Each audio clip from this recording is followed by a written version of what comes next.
Hello, Shivam. I'll introduce you to everybody. This is Par Sane. Welcome to the show. I have with here my friend Shivam Sarkar. He is my childhood friend and avid traveler. Welcome, Shivam. Why don't you introduce yourself to the audience? Yeah, hello. My name is Shivam Sarkar. My YouTube name is Rocky Grenade, and I'm a video editor, and I've been traveling a lot. And Parth thought it would be a good idea to maybe bring out some of my travel stories because I've been very busy saying, doing, and seeing things. So yeah. So, Shivam, why don't you go like one by one? Like, what's the most recent place you've been? Kidhar gaya tu one by one. We can look at it that way. Uh, in terms of number of destinations, not much. I started frequent traveling or just traveling so whole in December of 2023. Yeah. And So, why don't you first describe the place that you went to most recently, and then you can go like yeah, backward. so most recently I went to Nepal. Okay, I just returned from Nepal earlier this month. And I just went on a whim. Again, that's one of my things. I go to places on a whim, and I didn't research much. I just मुंह उठा के चला गया because I'd like to be surprised, I guess, for better and for worse. And uh, Nepal was a very chill place, very chill place, affordable, um, and it felt safe. Of course, I don't know what's else. I don't know why this is the case also, but जहाँ पे भी गया हूँ, days after or weeks after, there have been problems. If you can understand. जैसे मैं series में जाओ तो फर्स्ट में what is that place Sonmarg Gulmarg where did that shooting happen It Pakistan happened in Pahalgam. Pahalgam sorry हाँ पहलगाम पहलगाम गया उसके literally You didn't actually go to Pahalgam. You went to places nearby, but not there.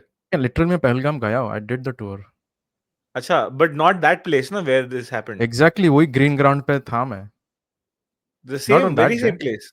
या तो I it's a very remember nice like because slope it felt like it was a different place that was cordoned off. तो सो I think एक जगह है I forget the name वहाँ पे horse riding करते हैं लाइक कुछ घंटे then you go to that plane उसको Hmm. कुछ तो बोलते हैं वो लोग पहलगाम बोलते हैं सॉरी हाँ तो वही सेम प्लेस पे 3 हफ्ते बाद रफली they had shootings then I went to Thailand Thailand छोड़ दिया उसके कुछ हफ्ते बाद या 10 दिन बाद कैम्बोडिया के साथ वॉर कर रहे हैं लोग बैंकॉक छोड़ दिया उसके कुछ टाइम बाद वॉर हो रहा है फिर अभी किधर गया था रिसेंटली नेपाल हाँ नेपाल तो गवर्नमेंट ही चेंज हो गया उधर तो I am not responsible for it don't make faces but कुछ तो फनी हो रहा है क्या हो रहा है पता नहीं If anything, we can say you're a lucky fellow. You are able to reach right place and leave at the right time. हाँ पता नहीं ऐसा whole world is maybe getting maybe stressed maybe it is those unknown gunmen people who people keep referring to, and you're one of the members that I don't know of. एकदम crazy है but for real logistical reasons अभी मैं जैसे कश्मीर गया था सो उन्होंने obviously सब passenger list देखा रहेगा they must some top level analyst must have read my name also like ऐसा कोई आया था हाँ he is green light he is no problem but yeah I mean world is going up in flames and also not going up in flames I don't know क्या हो रहा है If anything, these have been exciting times for the Indian community, especially for travel bloggers. Now, if you look at it this way, for Indians also, like it's been really good time. We have gotten visa-free access to Philippines for arms deals and stuff like that. Things have worked out in our favor. So हमारे लिए geopolitics is playing a really big favor for us because we are in the right bank center of the Indian Ocean, and all of these places that we are able to travel to, Indians are most easily able to travel to, have been the ones that we have the most relations with, even otherwise. So yeah, so you mentioned you're also traveling to other countries, like you went to Vietnam as well. You had mentioned. So why don't you mention your experience there?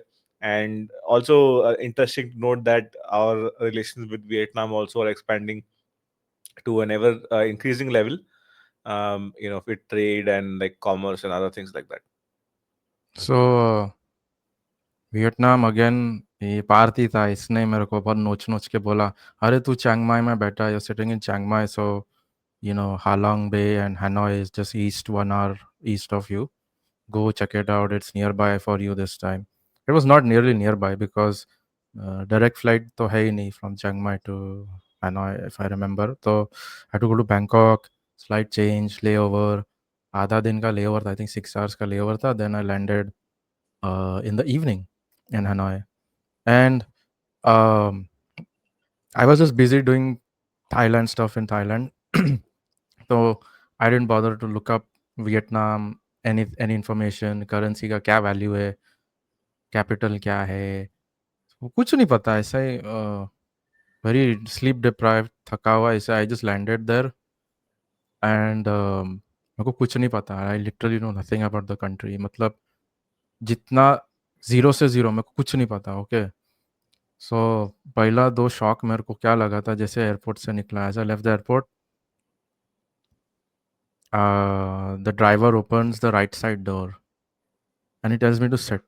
And this is where I am seeing the steering wheel is missing, like this it's left hand drive. I didn't know that. मेरे को इतना भी नहीं पता था. Okay. Then Probably that's the American influence.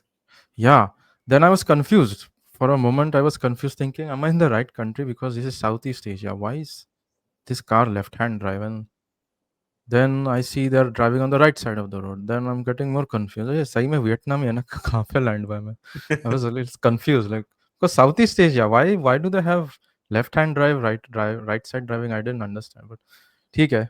Then gets weirder because like flight सुबह का था. How I made it also is very strange. But सुबह का flight था. Then it was a long layover, full day. Then I reached like proper Hanoi old quarter by 8 p.m. and check in करने जा रहा hotel. I've been dropped off. And what's funny is I walk up the stairs and I see through the glass window and wall, like glass door, पूरा light बंद है. There's water everywhere on the floor, lobby, and there's a chain on the steel handles of the glass door. पूरा ताला मार के चला गया कोई. And मतलब क्या हो रहा है, यही मेरा होटल है. I'm looking at the booking. Yeah, this is the one. And then I notice there's a plumbing, like a big pipe just hanging from the ceiling of the lobby, and सब तरफ पानी. मतलब क्या हो रहा है ये?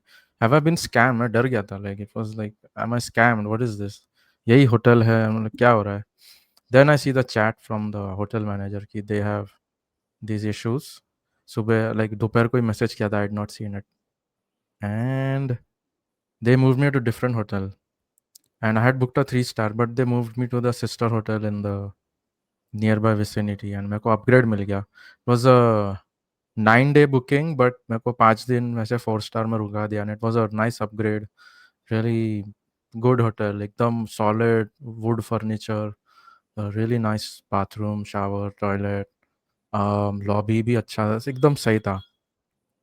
And वो 5 दिन के बाद they moved me back to my own hotel, 3-star वाला. And that's where I first met this character, Gina. And उसका और मेरा थोड़ा like she was a very chatty kind of, like she's the receptionist but chatty थी. थोड़ा friendship हो गया. And it's kind of been my experience in Vietnam specifically. औरतों के साथ friendship बहुत easily हो जाता है there, especially if yeah. Generally people are different in all places, like you must have seen that, well, in India, then in Thailand, and even in Vietnam. So culture is very different, the way people talk to each other, even women to women or men to men, or women to men as well, is very different. अरे हाँ वो um, there's no implied or straight up social segregation there, जो अपना conservative countries में बहुत ज़्यादा होता है. तो औरत आदमी के पास फिजिकली आने से पहले सोचेंगे, अपने आप को संभालेंगे, दिखेंगे. That doesn't happen there. Like the most, I had given you this example previously also. मैं हना sorry Ho Chi Minh City में था. I was randomly wandering 3 in the morning. Everywhere it's closed, streets are quiet. एक कुत्ता बिल्ली आदमी कुछ नहीं दिख रहा है. स्ट्रीट लाइट्स ऑन है बस. And I saw this bike taxi and he's an old man. Bike taxi because वो grab का यूनिफॉर्म पहना था. Old man was a moped and he had a young girl behind him. And probably उसका passenger है. And she has blissfully fallen asleep on the old man's back. She must be like 18 to 24 That's like anyways. highly unusual, right? Like that wouldn't happen in any other country in the world. I don't think I've ever seen that before. No, Not so anywhere. she's feeling probably safe enough that किसी random आदमी के ऊपर सो गई ऐसा. And other things you'll see over there, which I didn't see often enough in India, is women will be wearing these very, sexy dresses, and वो लोग scooter पे चढ़ जाते हैं ऐसा. They don't care who's looking or who's speaking. And I mean, not saying I'm doing that, but what I'm saying is I mean, so they what are, you're saying is it's a low judgment environment. yeah, like वो लोग वहाँ पे औरतें बिंदास कुछ भी पहन के कुछ भी घूमते हैं. एंड आदमी लोग दिखते नहीं ज़्यादातर. Like they are just like busy with their lives. Like of course you will have some pervert somewhere, obviously होता है. But But that happens in other places as well. Generally, where people are used to seeing, each other in this way, then they are desensitized, and it's not very. desensitize, exactly. So even I got desensitized. I'm like, yeah, she's pretty. I look for a moment and then it's over. Like, yeah, it's over. But But you will see जिसको that, like here, it would be unusual to see something like that outside of like a place like Bandra. Like people in Bandra would be like, okay, fine, this is a normal thing. You can see everybody here हाँ, all the time. Indian woman नहीं, कोई तो Indian woman नहीं. But outside of हाँ, that small hotspot of where people are accustomed to seeing people like that, it is unusual. Like you see like Bollywood stars and other people who are in the fitness industry or whatever. They they are wearing sports bras or other things like that, and then they are still coming out in those specific hotspots where it's common and they nobody bats an eye. It's like whatever is normal. But if you do that in some other place in India, maybe it is not so acceptable.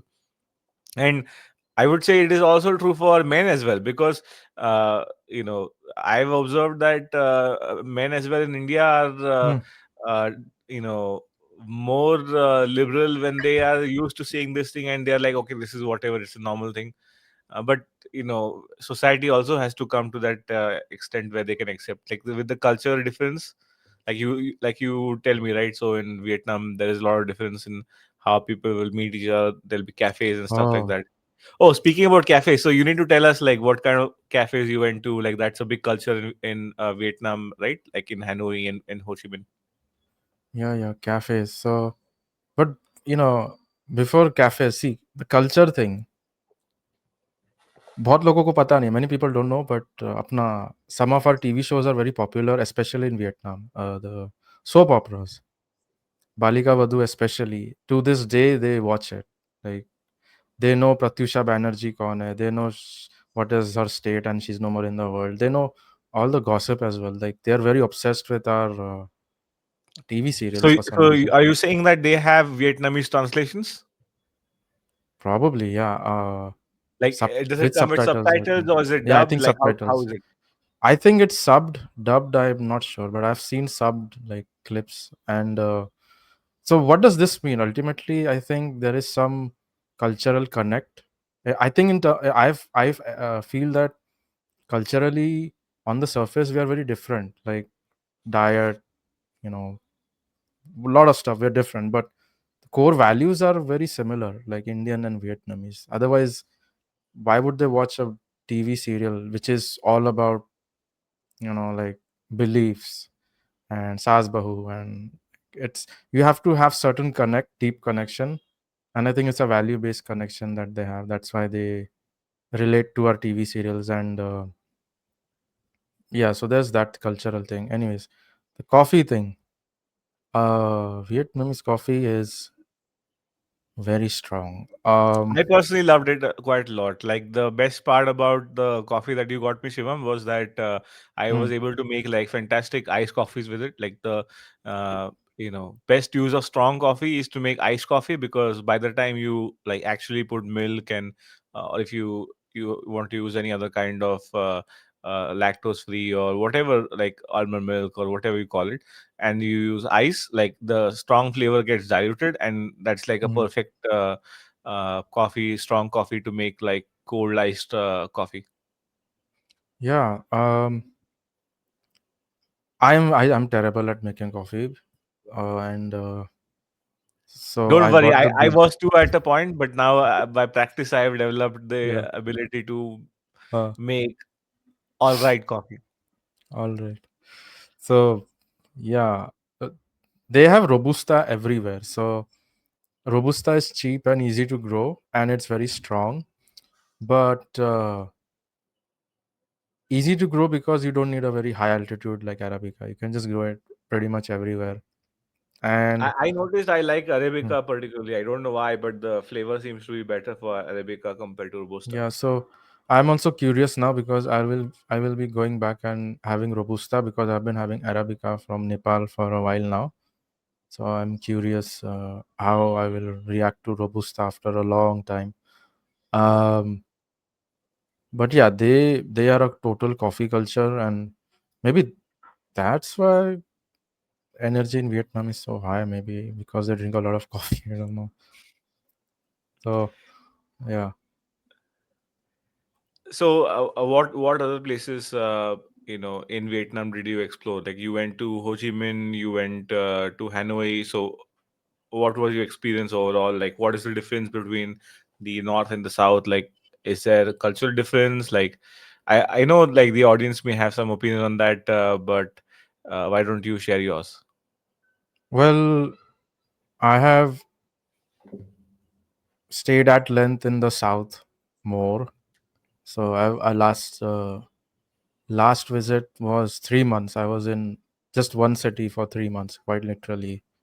And just I just went to Hanoi for maybe 2 3 days for some work. But um, I've seen both, right? North, south. And as far as central Vietnam goes, I've not seen Da Nang yet because just the label of Da Nang is party and nightlife, and I'm not into any of that. So I didn't look forward to visiting Da Nang and its beaches also. I'm not a beach person at all. So, but I have been to central Vietnam. I've been to Hoi An. I stayed unusually long in Hoi An. I stayed for 2 weeks, which nobody does. You should usually go for 5 days, 4 days, because there's only a little few things to see. But I stayed for 2 weeks, and you get bored after maybe just 6 7 days. So I was bored after 6 7 days. But Hoi An, I cannot give you too much of an impression. It was very touristy. Hoi An is a very touristy village slash place. Um, I don't know. It's just got a lot of handicrafts. It's got some ancient ruins. It's got that lake, sorry, that river. But on the street, the hygiene can be a little up down. I am not very comfortable with the river overflowing and like garbage piling up on the footpath because of I mean, in yeah, general, that is true yeah, for any place that you go, like not just yeah, Vietnam, but even here yeah. in India as well. I don't think we Hmm. like any of that. It's a universal thing. Yeah. Hoi An, small town, small vibe, and it's relaxing. And yes, the air in Hoi An, I think that was the best. Like waking up early morning, you open the window, it's very chill, and it's the air is really good there. I think it was pretty good. That was one of the few times I breathed a lot of fresh air in Vietnam because the cities are devoid of that somewhat. So Hoi An is a small town, right? It's just outside of Da Nang. It's just not even an hour outside Da Nang. Uh, yeah, not much to say about Hoi An. It was I wouldn't want to stay there. It's boring. Um, But what about other places? So, the last time around you stayed for an extended period, so you spent in different places. So, what made you want to come back to Vietnam? So, what draws you back again? uh, the energy. So Ho Chi Minh City has a. I don't know how to explain it. I've been to Bangkok also for comparison, right? So I don't know, but Ho Chi Minh City is a very strangely energetic place. It's very infectious. It's like you just want to do stuff and hustle, and it's a very hustle place, I guess. Of course, coffee. How can I say I want to visit Vietnam without not wanting coffee? Coffee is there. Um, the people. So it's very strange. It's just been my experience in Vietnam as a whole. Just random good experiences with like strangers, like locals, whether it's Hanoi, whether it's Ho Chi Minh City. Just it's the people. I think they have been more receptive and warm, relatively. So um, it's affordable enough. If you want really cheap stuff, you can get cheap food, right? You don't have to cook. Um,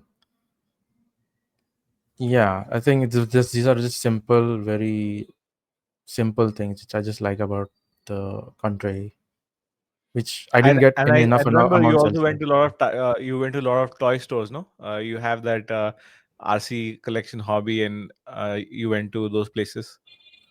Yeah, so I had just bought the DJI Mic Mini and I needed stuff to vlog, and this is something I was thinking about for a long time. So I went about very rapidly in like a short number of days. I went to how like half a dozen, not half a dozen, maybe like eight, nine. I can't remember. The video is there on YouTube, but I went to all of these toy stores and hobby stores to vlog and see what they're selling. And some of them are simple, just action figures or collectibles, or some of them are very high end expensive things like hobby grade, RC cars which run on nitro fuel or batteries.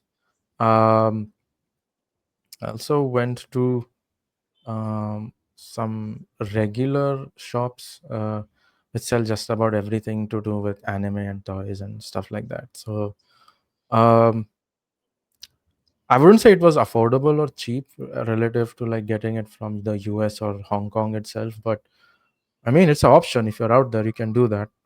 Though you can do that. It's definitely cheaper than Bangkok. I mean, I literally saw the same things, some of the same things in Bangkok, but it was Siam Icon Mall. It's like a big mall, so I think maybe it was overpriced. But um, But Vietnam also is becoming a very big manufacturing center. So I wouldn't be surprised if a lot of the Chinese stuff is being imported into Vietnam and exported elsewhere. So, Vietnam is sort of becoming a intermediary hub where, Chinese imports are piling in and being exported as Vietnamese to the world. This is a, emerging phenomenon. oh yeah, the number one thing nobody fails to bring back from Vietnam are the knockoff China like Nike sneakers or the jerseys, like basically apparel and clothes.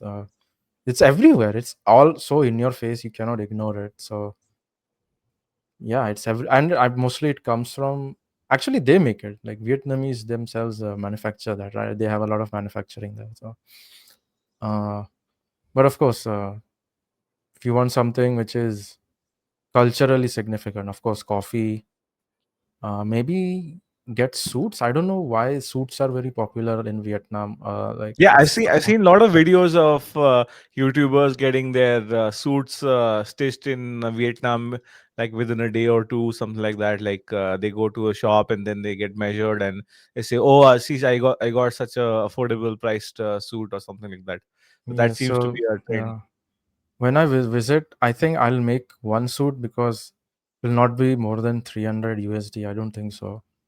So I would In just India, it want. might be cheaper probably because Uh, a lot of the garment is made here. Like if you go to yeah. Vietnam, it is probably going to be the same price. Yeah, but I'll still visit the store and see what they're up to. Like, I just curious. Not that I know anything about fabric, but maybe I'll learn on the So there ground. are I don't different know. different kinds of fabric that you can enjoy, Hmm. uh, and I think typically the ones that are premium suits, as per my understanding at least, are more on the woolen side. Okay, and woolen is different kinds of wool. It can be like fully synthetic, or it is like natural. The more natural and more handmade or tailored suit it is, it's like more expensive. Same thing you will see on in Vietnam as well.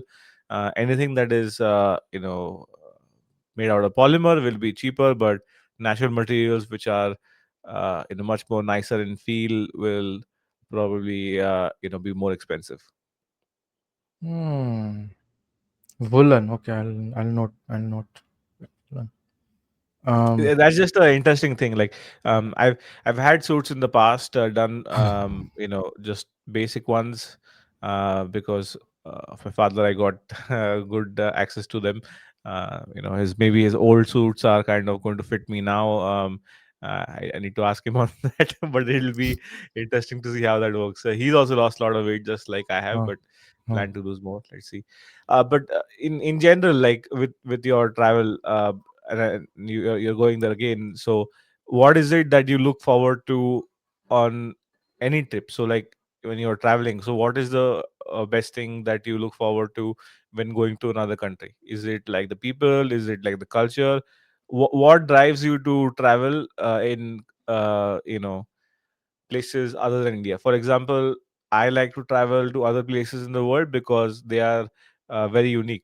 I like to go to Japan. I like to go to other places, like maybe in the future, if I get a chance, I would like to visit Russia. That would be an interesting place. And the different types of monuments, different people, different languages, really drive me to other places. So, what drives you? Um. I think connection, like primarily.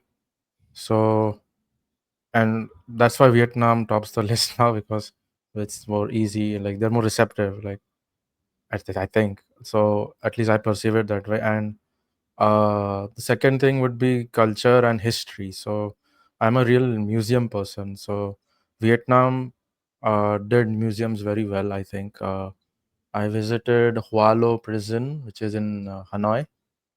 Very well done.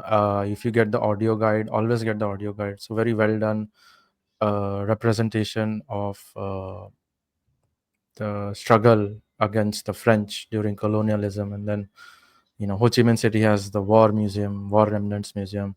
Funnily enough, I've been there 4 times. Like one visit should be enough, but I was there 4 times because I take things very slow. I really read and listen. So it took me minimum of 2 visits just to do like absorb everything. And the third and a fourth time, I went with somebody, and the fourth time I think was just I wanted to record something. So So yeah, but maybe the one place that you should try someday when you have the chances, you can go to the world famous Chor Bazaar, also known as the British Museum, really, Chor Bazaar, are because they have all the things stolen from everywhere in the world. Chor So Bazaar. it's literally like a thieves market, plundered artifacts from all over the world. they I mean, they yeah, still quite refuse to literally, they give have back everything. things that they admit that were looted. They say, "Oh, we don't know who the owner is now. We don't know who to return, so we should keep it ourselves." They literally declare like we don't know the owner, we just found it. I'm Yeah. probably exaggerating a little bit, but the point of the discussion is that it is one of the famous museums in the world that people like to visit for all of the stolen colonial past. I And mean, the British were uh, like famous for collecting antiquities. Like that was the era of antiquities when there was less consequences for pillaging all the material that used to be part of the conquest of different military expeditions. I don't know about the British Museum. Will they give me a visa? I don't know. So, it's a different shit show, Remains but to be seen. Remains to be seen. But yeah, anyhow. yeah. So I'm looking forward to the Russian museums, though. I think I can visit there. The only thing that scares me, like I discussed, is the money situation because we cannot Yeah, so use why cards don't and you stuff. elaborate on our conversation that we had offline? So maybe audience is not aware about what all sanctions are there and stuff like that. So it's a bit more tough to travel in Russia as a foreigner right now compared to other places because of worldwide sanctions due to the Ukraine war, also known as a special military operation by the Russians. So they have different names for the same thing, but for the sake of the discussion, I'm just going to call it the Ukraine war. And you know there's a lot of complications around it, just because of the worldwide payment banks being disrupted from Russia. So Hmm. yeah, just tell the audience what we discussed, and then maybe I can elaborate on that further. Yeah, so you know the SWIFT system, right? So this something of a international way of transferring funds, right? It's a system, it's a global system. And so Russia, because of sanctions, they have been banned from using those systems. So they literally cannot send money and receive money in a transparent way. So even all the payment services like Visa, Mastercard, Diners Club, everything you can imagine, PayPal, nothing works in Russia because they are banned from using those services. So as a traveler, you literally will have to take USD, like Or not euros, USD, yeah, US, like USD, you need to euros, take, yeah, any hard reserve yeah, currency basically. yeah, or the yen, for example. You go over there, you break it down into rubles, and yeah, like you'll take a fixed amount of money with you when you go, and it will not change. You cannot withdraw or airdrop it from somewhere. That's how much it's going to be stuck with. And yeah, you have to be very careful. Like if you have a mishap or a problem, you're going to be quite stuck over there because you cannot get money in easily. Like it's very difficult. So for me at the moment, I'm not feeling that confident about doing that yet. I think with time, little more travel experience, maybe I'll do I it. you know I think you'll have to carry at least 15, I should say, uh, $2 to $3,000 to be on the safe side, for 15-day trip. If you're Hmm. doing a 50-day trip, then maybe that amount is on the higher side. So maybe that will be $3 or $4,000. So that much you might need to carry in cash. And then Hmm. the way that I know that people have been discussing that they travel in Russia is they go to uh, like money changer there locally, and then they change the money, and then they deposit the money in like a T bank card or like some local bank account, so that they can use digital payments like a normal Russian over there would. And also, if your country, like in India, like it's possible to obtain a small amount of rubles before you travel. It's definitely possible to get that hard currency here. So if you can carry like more rubles with you, just enough to get by until you can find a currency exchange, that's also a suitable way to travel. So that when you go there, you won't face a lot of issues in the beginning. Yeah. So it's a very plan dependent, plan oriented kind of travel. And as you must have figured out by now, I don't really plan much. I just do. But that's why it's on hold.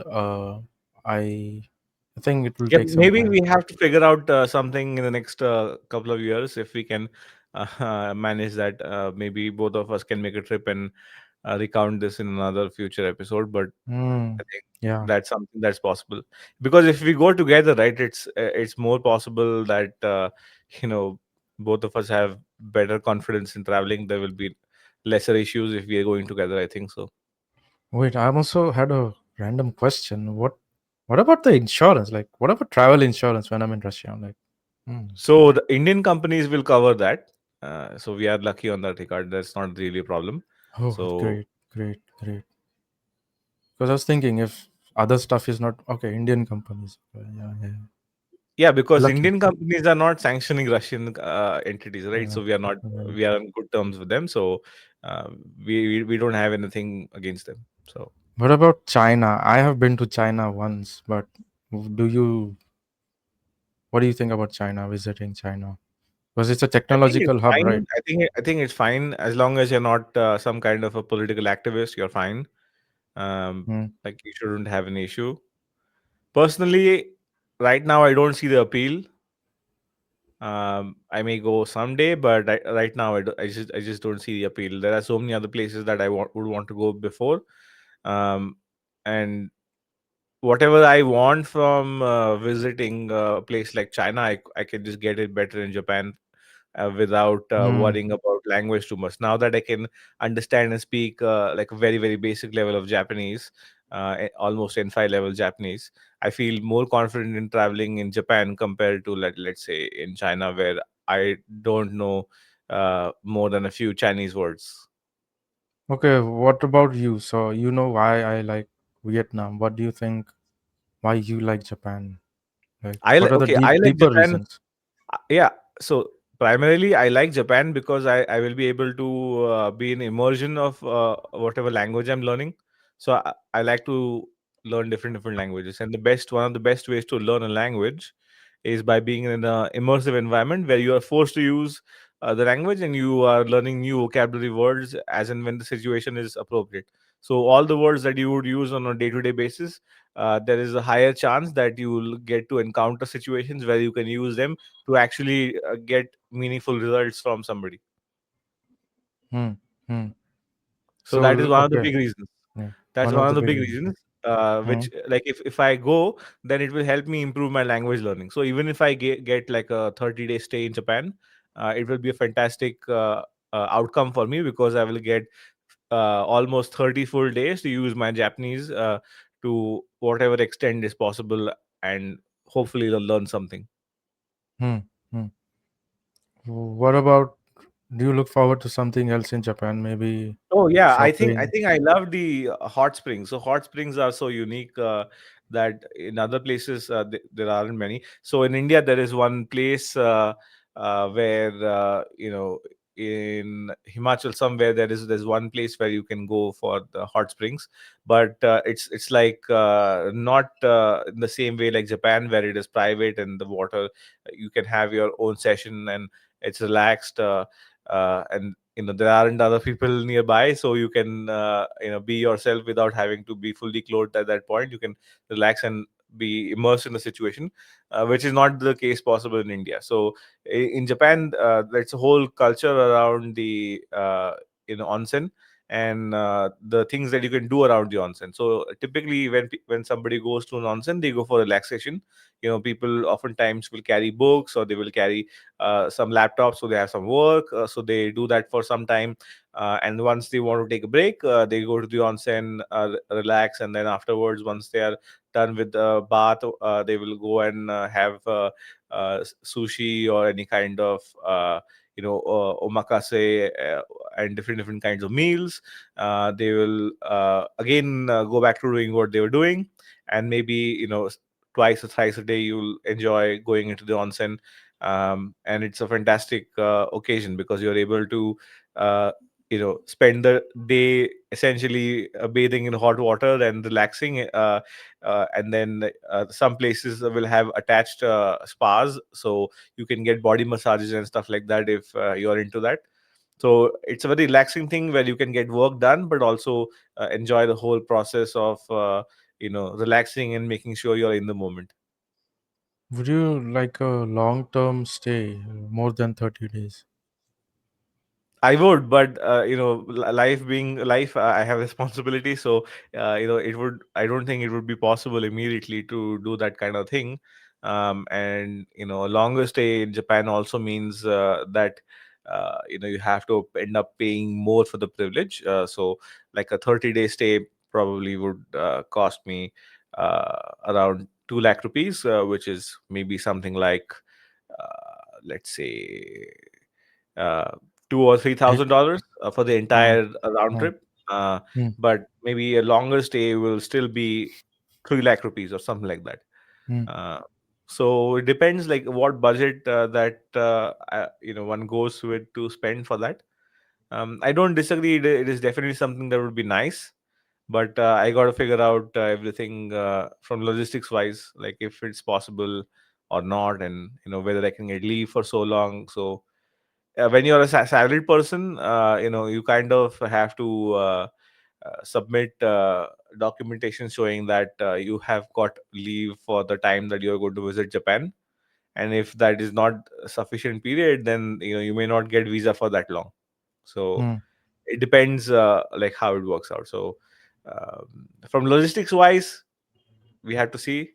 But the question is, would I like? Yes. Yeah. When maybe in later years, when I have more finances, and I have the time to relax and do whatever I want, like without worrying about money or job or whatever, then maybe that is the right time to do something like that. Maybe whatever maximum amount of time I can go visit and travel Japan, I probably would go. Because I know if I go to Japan, this will not be the this won't be the first time, and this won't be the last time, for sure. Like I'll keep going to. I feel like Japan is a place where I'll keep going to in my life, different times, for different reasons. Sometimes to enjoy the city, sometimes to enjoy a little bit of the countryside with Mount Fuji and views, and the onsen culture, different kinds of experiences which are not possible here. So all the things Hmm. are kind of attracting me towards Japan. And perhaps the thing is that I would like to be there, but I don't think I want to work there, because from what I have seen, the work culture over there is really brutal compared to other places, and the currency is relatively on the weaker side. So Oof. somebody earns Yeah. something in Japan, so they don't end up being able to spend more of it on travel abroad, because the currency is weaker, so they can't spend that to buy forex very easily. Hmm. And I was wondering, there's a rising sentiment, though it might be a little misinformed, among the Japanese citizens, that uh, they kind of do not want foreigners to come anymore, or come as much, and especially not migrate there. And they're confusing. The interesting thing is they're confusing tourists who create nuisance with actual talented, hardworking people who want to migrate there. Like the local population is misinterpreting, and But I think that narrative or sentiment is true across cultures, even in the Western America as well. Hmm. Like we see that same kind of xenophobia from the local population, because people are staying over illegally, and then they create issues, Hmm. and then upset that they are working under the table, so it's not a good thing for anybody. So this kind of situation also perhaps is affecting Japan to a certain extent. So they are also having a same or similar kind of reaction. So yeah, I can understand you have maybe not as much of a tension in your mind that okay, you're just visiting as a tourist. But what would you say to someone else who, like some other Indian or some other person who wants to visit Japan, and what would you tell them about the potential, like, I will say, if you are xenophobia? in India, if you are in Yeah. India and you are earning beyond certain level of money, then there is no need to go to any other country in the world, for earning money, unless it offers you tax advantages or other things. Okay, so there is a point at which point of income at which in India it doesn't make sense to move abroad. So I feel like I am at the very cusp of that situation where perhaps I am not thinking so much about moving anywhere, because at what income level I am thinking about is, maybe it is not required for um, an Indian to go somewhere else, leaving their family and everybody away from them. So Hmm. it depends from a situation to situation, but primarily from my kind of situation, it would have to be a very big quantum jump in income for it to make sense to move abroad, and sacrifice time away from family and friends and everybody else, for it to make sense. Hmm. um, Otherwise there is no point, right? So if you are going to move abroad for some kind of particular reason, then it has to be mostly financial, like, or maybe you want to experience a different culture. So if you want to experience a different culture, then that means either you work there for a certain duration for that purpose, and it's a time limited duration for which you are there, or you are in a situation where you're like, okay, I'll just go visit whenever. I can take a flight back and forth. It's not a big deal, and you can be in the country where you are, and that's perfectly fine. Hmm. Okay. So, what other questions do you have? Like, I mean, like, for example, one of the things that particularly is of interest to me is that when I go travel to other places, I get different reactions about when I say that I'm from India. So we had this conversation some time back. So what's your reaction to when somebody says that, or you tell somebody that you are from India. So what's people's reactions, and is it justified, is it controversial? What is the take that you have?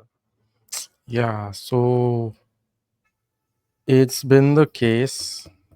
Doesn't matter, like whether it's Bhutan or Thailand or Vietnam.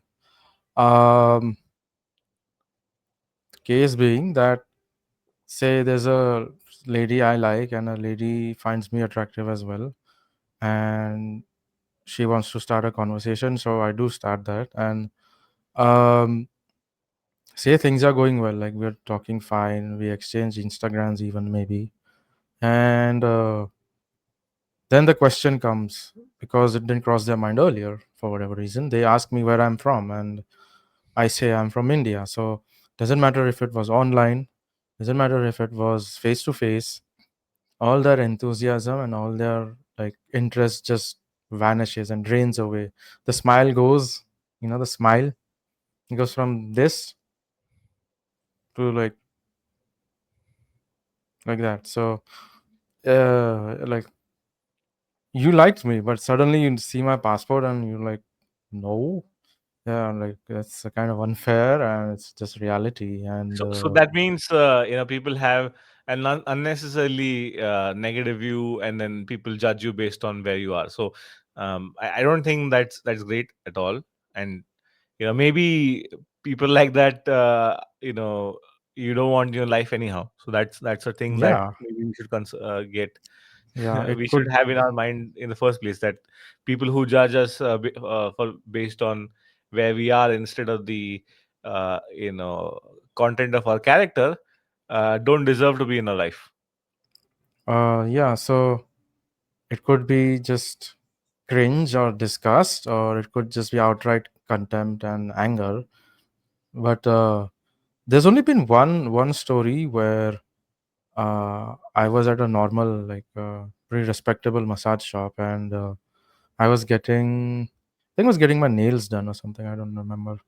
And the lady, this old lady, not old lady, like middle-aged lady, she asks me where I'm from, and I say, I'm from India. It was my last day in Ho Chi Minh City, so I say I'm from India, and she says, "What?" She goes incredulously like that, and I say I'm from India, and then she says to the other lady, "He's from India," and the other lady is also surprised and happy.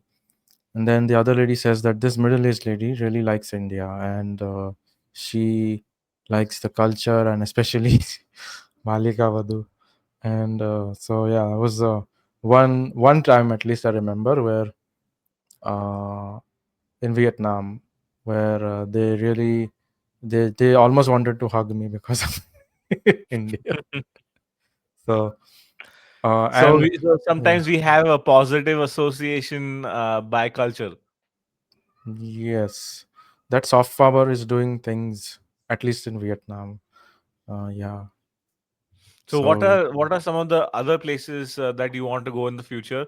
We are coming towards the end of our time, but we have another few minutes where we can discuss like quickly, like what are some places you want to go in the future, and you know let's say 5 places you want to go in the future, like different places, and then you can just say why you want to go there.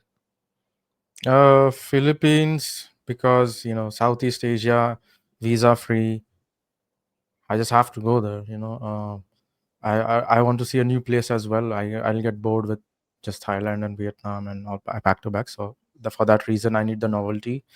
Um, and East Asia, Japan. I'm not sure about Japan. But maybe Japan because at the end of the day they have so much Dragon Ball merchandise. I would like to take an empty suitcase and come back with that. Um, Japan, The then merch was really cool, by the way. When I went, like, it's very yeah, cool. yeah, and the best prices. So yes, Japan, Russia definitely because museum history, and I really love Kalashnikov guns, so have to go there. Russia. Um, I can only think of three places. Where else? What else is pending? Let me bring up the map 1 second. Just had it open. So if Russia, Philippines, Japan, not Australia, maybe yeah, this place, New Zealand. I was curious about New Zealand. If I get the visa, then I would like to go visit New Zealand because I'm a very landscape loving person. Yeah, Besides New Zealand museums, is just a very, very expensive place, like, yeah, to travel. Like, you can have cost like uh, $300 per day of travel cost because it's so remote, and everything shuts down very early. So if you are yeah, looking to travel in nature, then it's going to be yeah. a thing where you are traveling maybe early in the day and not towards the end of the day. Really? Okay, but New Zealand. This is four places. Fifth place, I would say, is Mongolia. Actually, I was almost going to Mongolia. I think I discussed with you as well. I was almost going to Mongolia in the middle of September, but I said no. I wanted to save some money and I was tired with constant travel. But September is the best month to go to Mongolia. And because it's again landscapes, I love landscapes, like big, So grand instead of Vietnam, landscapes. why didn't you go to Mongolia? Was there a reason? Yeah, that's what I was saying. I was just wanted to save money. And secondly, I was too tired with constant travel. No, I So I mean, said, now that you'll be going in October, so like, is there a reason why you chose to go to Vietnam instead of having to go to yeah. uh, So the thing with Mongolia? Vietnam is Q4 to early month of Q1 best time to visit. Otherwise, it's really hot and humid, and hot and humid is something I really do not enjoy. I've done that in Bangkok for 11 days, and I got red skin rashes for the very first time, and it's not something I enjoy at all. So that's why I would. I also did do uh, Hanoi in the month of June one time. It was horrible. Like, oh shit. You start walking or even existing, you start sweating. You need a AC constantly. So the humidity in Southeast Asia is no joke. It's pretty terrible. So that's why Q4 and Q1, Vietnam and Thailand. And September, you can go to Mongolia. I don't know about Africa. I almost did go to Botswana once, but I missed it. So it's dependent on the month again, like the season. Um, yeah. So that's this is what I look forward to visiting. Oh yes, Taiwan was also there. So maybe Q1 next year I can maybe go for 10 days, 2 weeks to see Taiwan. We'll see if it's still part of like I don't know where it is standing politically. It's a confusing place. So Anyhow, but thank you for coming on the show, Shivam. I'm sure once you're back from your travels, we will have more stories to talk about, and we'll do another show. But I hope to have you again very soon. Thank you. yes, I also hope to come back with fresh stories. I mean, I do already have so many stories, but there's only so much we can do in 1 hour.